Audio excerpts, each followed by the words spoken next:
오늘 새벽 우리에게 주신 하나님의 말씀은 히브리서 3장입니다. 제 3장. 그러므로 함께 하늘의 부르심을 받은 거룩한 형제들아, 우리가 믿는 도리의 사도이시며 대제사장이신 예수를 깊이 생각하라. 그는 자기를 세우신 이에게 신실하시기를 모세가 하나님의 온 집에서 한 것과 같이 하셨으니, 그는 모세보다 더욱 영광을 받을 만한 것이 마치 집 지은 자가 그 집보다 더욱 존귀함 같으니라. 집마다 지은 이가 있으니 만물을 지으신 이는 하나님이시라. 또한 모세는 장래에 말할 것을 증언하기 위하여 하나님의 온 집에서 종으로서 신실하였고, 그리스도는 하나님의 집을 맡은 아들로서 그와 같이 하셨으니, 우리가 소망의 확신과 자랑을 끝까지 굳게 잡고 있으면 우리는 그의 집이라. 그러므로 성령이 이르신 바와 같이 오늘 너희가 그의 음성을 듣거든 광야에서 시험하던 날에 거역하던 것 같이 너희 마음을 완고하게 하지 말라. 거기서 너희 열조가 나를 시험하여 증언하고 40년 동안 나의 행사를 보았느니라. 그러므로 내가 이 세대에게 노하여 이르기를, 그들이 항상 마음이 미혹되어 내 길을 알지 못하는도다 하였고, 내가 노하여 맹세한 바와 같이 그들은 내 안식에 들어오지 못하리라 하였느니라. 형제들아, 너희는 삼가 혹 너희 중에 누가 믿지 아니하는 악한 마음을 품고 살아계신 하나님에게서 떨어질까 조심할 것이요, 오직 오늘이라 일컫는 동안에 매일 피차 권면하여 너희 중에 누구든지 죄의 유혹으로 완고하게 되지 않도록 하라. 우리가 시작할 때 확신한 것을 끝까지 견고히 잡고 있으면 그리스도와 함께 참여한 자가 되리라.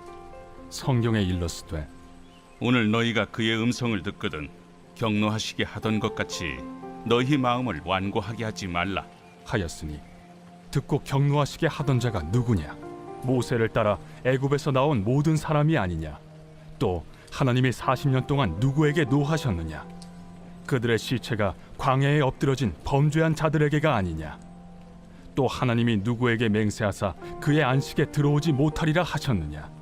곧 순종하지 아니하던 자들에게가 아니냐? 이로보건대 그들이 믿지 아니하므로 능히 들어가지 못한 것이라. 오늘 새벽에도 하나님의 나라의 평강이 함께 하시기를 축복합니다. 히브리인들, 즉 유대인들에게는 예수 그리스도를 믿는다는 것이 쉽지가 않았습니다. 그럼에도 불구하고 유대인들이 예수님을 믿고 나서 유대인들 안에서 박해가 제일 먼저 시작이 되죠. 그래서 사도행전을 보면 예루살렘 교회가 먼저 어려움을 당한 것은 로마의 박해가 아니라 그 히브리파 유대인들이 헬라파 유대인들을 먼저 박해하면서 스데반 집사가 죽게 순교하게 되죠. 그것처럼 이제 박해가 자체 내에 있었습니다. 바로 이제 그러한 상황을 염두하면서 이 히브리서가 쓰여졌다라는 것을 늘 좀 기억해야지 이 히브리서가 크게 어렵지 않게 다가옵니다. 그런 상황에서 이 히브리서를 기록한 사람은 제일 먼저 이런 이야기를 합니다. 1절에 그러므로 함께 하늘의 부르심을 받은 거룩한 형제들아, 우리가 믿는 도리의 사도이시며 대제사장이신 예수를 깊이 생각하라. 그 믿음의 가장 핵심이 되는 예수 그리스도를 깊이 생각하라 라고 권면하고 있습니다. 그 말은 우리가 보통 구원받는다 그러면 예수 그리스도 믿으면 구원받는다, 우리가 이 말을 제일 많이 하죠. 근데 이 말의 이게 진리고 사실이긴 한데, 문제는 예수 그리스도를 믿는다는 게 도대체 무엇인가? 예수님을 믿으면 구원받는다. 그 믿음 안에는 예수님께서 하신 말씀, 예수님께서 하신 행동, 예수님의 십자가 사건, 이 모든 것을 다 포함하는 겁니다. 그래서 예수 그리스도를 깊이 생각하라라고 하는 말에는 예수님이 어떻게 살았는지, 삶의 방식, 하셨던 말씀, 생각, 행동, 그것을 우리가 깊이 묵상하면서 그러면 내가 어떻게 살아야 될까? 주님처럼 내가 어떻게 살아야 될까? 그렇게 믿음으로 사는 게 신앙생활입니다. 근데 그렇게 하지 않고 주일에만 교회 와서 잠시 예배드리고 가는 신앙생활은 사실 신앙생활이라기보다는 종교생활입니다. 주일에만 잠깐 예배드리는 삶. 근데 그걸 원하는 것이 아니라 매일매일 삶에서 사도이신 하나님의 부름을 받은 사람이다. 보내심을 받은 사람이다 라는 건데, 하나님께 보내심을 받아서 어떻게 사셨는가? 그걸 우리도 예수님께서, 아버지께서 나를 보내신 것처럼 나도 너희를 보내노라. 요한복음 20장에 나오죠.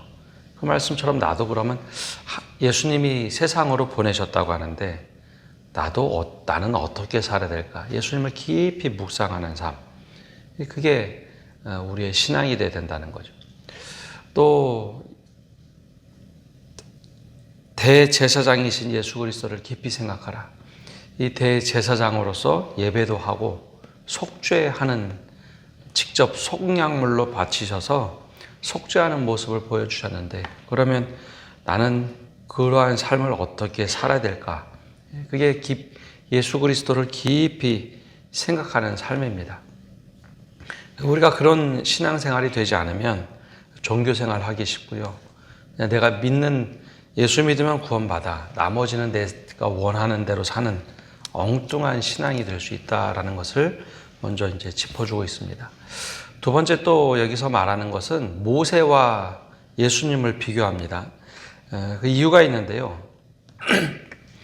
예수님 전에 이제 모세라는 사람은 우리가 잘 알고 있는 것처럼 이스라엘 백성의 지도자이면서 하나님의 율법을 받았던 사람입니다. 말씀을 직접 받아내죠. 그래서 유대인들은 가장 중요한 구약 성경의 인물, 그러면 믿음의 조상 아브라함도 손꼽지만 모세를 굉장히 중요시 여겼습니다. 하나님의 말씀을 직접 받아서 가르쳐준 역사적인 인물이죠. 그래서 모세는 신앙의 기준이고 율법의 첫 출발이었습니다. 그래서 예수님께서도 겟세마네 동산에 오르기 전에 너무 힘들어서 변화산에서 기도하실 때 누구와 대화를 나누시냐 하면 모세와 엘리야와 대화를 나누죠. 모세와 대화를 나눴던 것은 율법을 받아서, 즉 하나님의 말씀을 직접 받아서 이스라엘 백성에게 가르쳐 주었던 사람. 엘리야는 선지자 중에 선지자. 그래서 예수 그리스도의 죽음을 어떻게 논의하며 이 십자가의 잔을 어떻게 옮길 수 있는가 같이 논의했던 그런 인물이 바로 이제 모세입니다. 그래서 모세는 너무나 중요하게 여기는데, 여러분 근데 모세는 그렇게 중요하게 여기지만 오늘 말씀에 나오는 것처럼 모세는 하나님의 집의 종인 사람이지 하나님의 집을 만든 사람이 아닙니다. 신앙의 집을 위해서 섬기는 사람이죠. 열심을 냈습니다. 그런데 그거는 열심을 내는 게 중요한 게 아니라 예수 그리스도는 그 집의 주인이라는 거죠. 본질이 다르다라는 겁니다. 신앙의 대상이 모세가 될 수가 없고, 신앙의 대상, 말씀 그 자체인 예수 그리스도를 믿는 것, 그게 진짜 신앙이라는 거죠. 예수를 깊이 생각하라라는 그 의미에는 바로 이런 의미들을 담고 있습니다. 모세는 하나님의 집에서 충성된 사람이고, 말씀을 받아서 백성들에게 전달하는 사람이고, 사명의 수행자가 되지만 예수님은 그 집 자체로 예수님이고, 말씀을 전달하시는 분이 아니라 말씀 자체가 예수님이시고, 사명이 중요한 것이 아니라 그 사명을 근본적으로 주시는 분이다라는 것을 이야기하고 있습니다. 이게 왜 중요하냐면 모세는 하나의 신앙의 틀을 만든 사람이다라고 하는데, 신앙의 틀은 말 그대로 틀이고 예수님은 그 신앙 자체다. 그러니 예수님을 깊이 묵상하라라는 것은 지금 우리가 어떤 신앙의 틀을 가지고 있으면 살려고 하는가, 모세가 준 신앙의 틀이 더 중요한 것이 아니라 신앙 자체인 예수 그리스도를 깊이 묵상하라라는 겁니다. 그러면 오늘날 우리에게는 모세가 어떤 존재일까요? 그러니까 우리는 성경에 히브리인들에게 모세는요, 하나님의 말씀을 직접 받고 전달한 사람입니다. 그러면 우리에게는 모세는 그 히브리인들의 모세도 되겠지만 우리 신앙의 틀을 가지고 있는 것. 쉽게 얘기하면 우리의 신앙의 경험. 맞아, 나는 처음부터 신앙생활을 이렇게 했어. 근데 그거보다 더 중요한 게 예수님이 나에게 무엇을 말씀하시는가입니다. 내가 정말 존경하는 신앙의 인물이 있습니까? 그게 나에게는 모세가 될 수 있습니다. 예수님보다 더 앞서서 나는 저 신앙의 인물을 닮고자 열심히 살았어. 저분처럼 돼야지. 근데 그거는 하나의 과정이고요. 더 중요한 건 예수 그리스도를 깊이 묵상하고 예수님을 닮아가는 겁니다.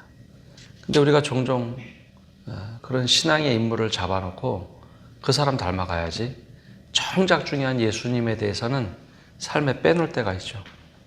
또 이제 오래된 우리 교회 같은 경우는 신앙의 전통이 모세가 될 수 있습니다. 원래 우리 교회는 이렇게 신앙생활 했지.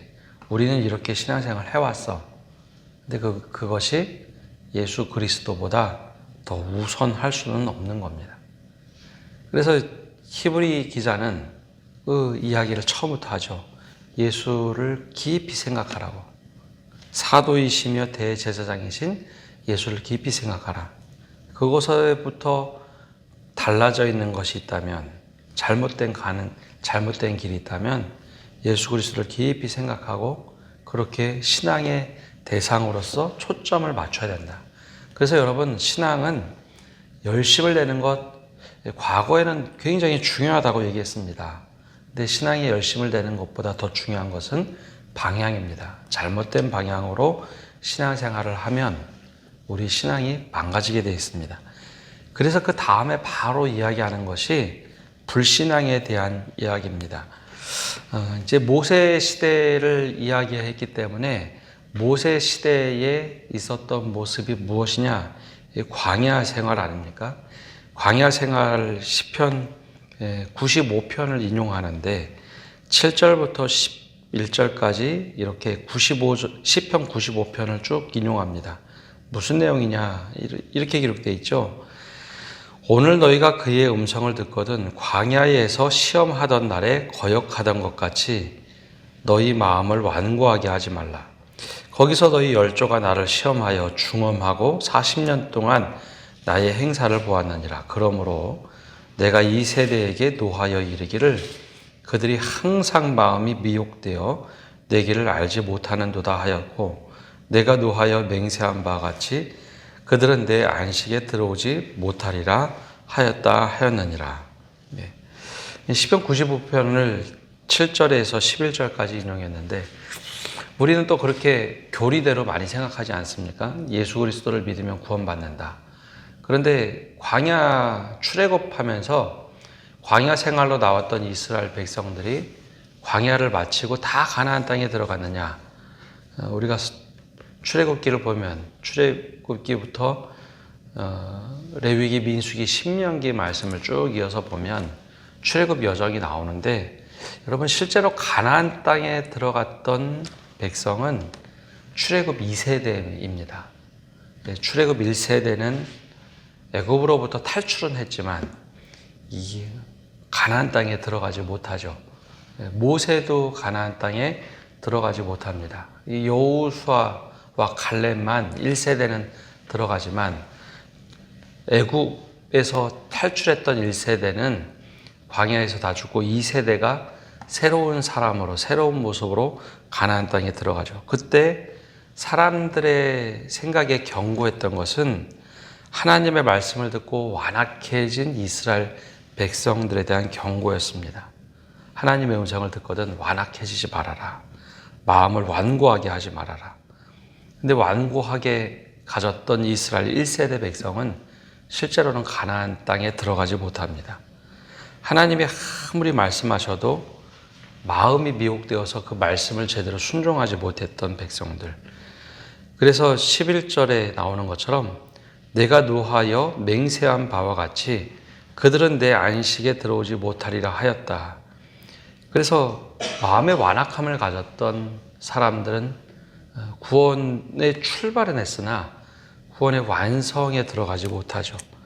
그 히브리인들에게도 지금 이 말씀을 듣는 히브리인들에게도 히브리서를 통해서 말씀하고 있는 겁니다. 그 말씀을 똑같이 반복해서 하는데요. 12절에 보면 이렇게 말하죠. 형제들아 너희는 삼가 혹 너희 중에 누가 믿지 아니하는 악한 마음을 품고 살아계신 하나님에게서 멀어질까 조심할 것이요. 이게 믿음의 사람들에게 이야기를 하는 거지 믿지 않는 사람들에게 하는 이야기가 아닙니다. 왜냐하면 열심히 믿음 생활을 한다고 했는데 악한 마음을 품고 하나님으로부터 떨어져 나가는 사람이 있더라는 것이죠. 그래서 13절과 14절에 계속 경고의 말씀을 합니다.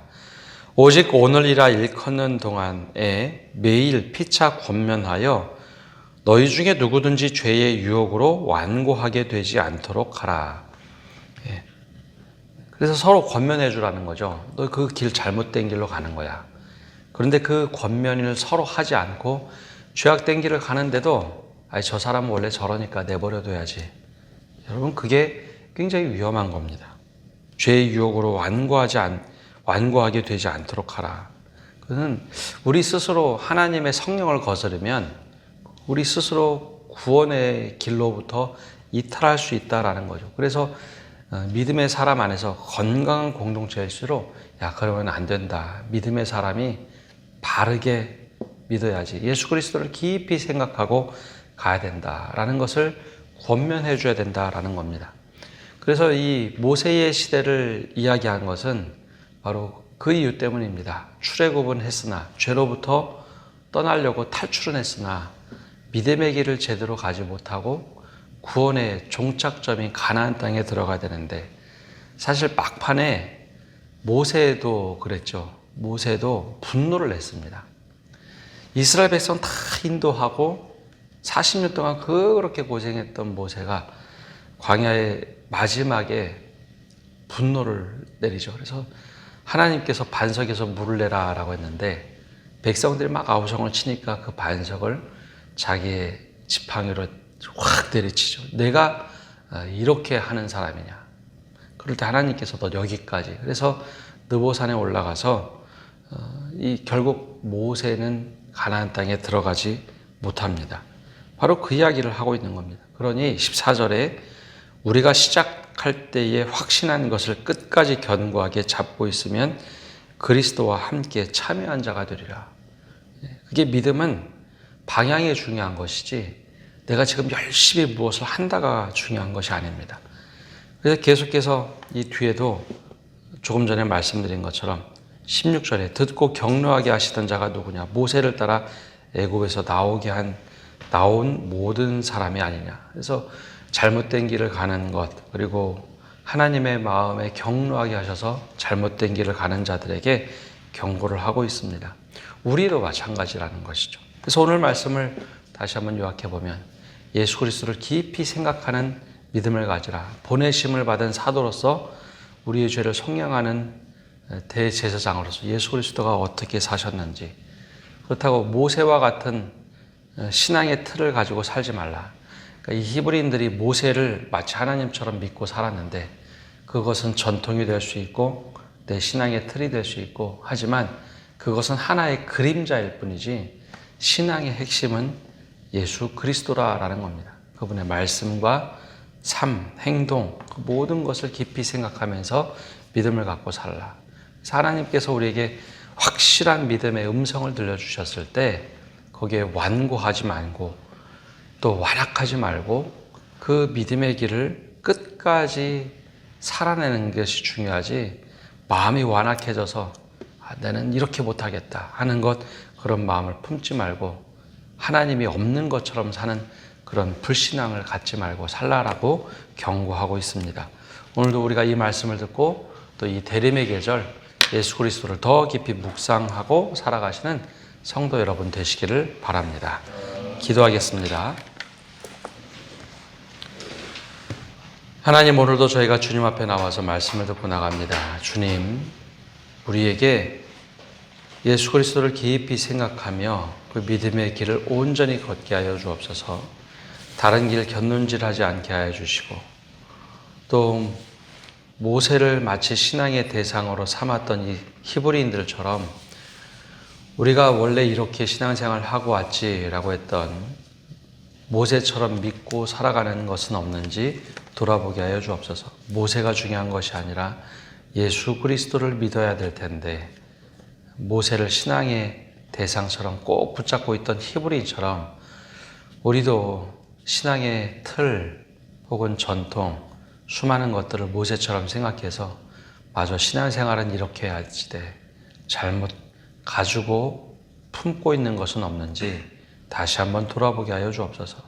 특별히 하나님의 말씀이 우리에게 임하고 말씀이 우리 안에 막 녹아져 내려야 될 때 우리 마음이 완악해지지 않게 하시고 그 마음이 순종이 아니라 잘못된 길로 가지 않도록 우리에게 은혜를 내려 주시옵소서. 그래야 이스라엘 백성들이 출애굽하면서 출애굽은 했으나 가나안 땅에 들어가지 못했던 1세대와 같은 신앙생활이 아니라 정말 온전하게 믿음을 지키고 가나안 땅에 들어간 여호수아 갈렙과 같은 믿음을 갖게 하여 주시옵소서. 오늘 한 날도 모든 것을 주님께 맡겨드리며 예수님의 이름으로 기도합니다. 아멘.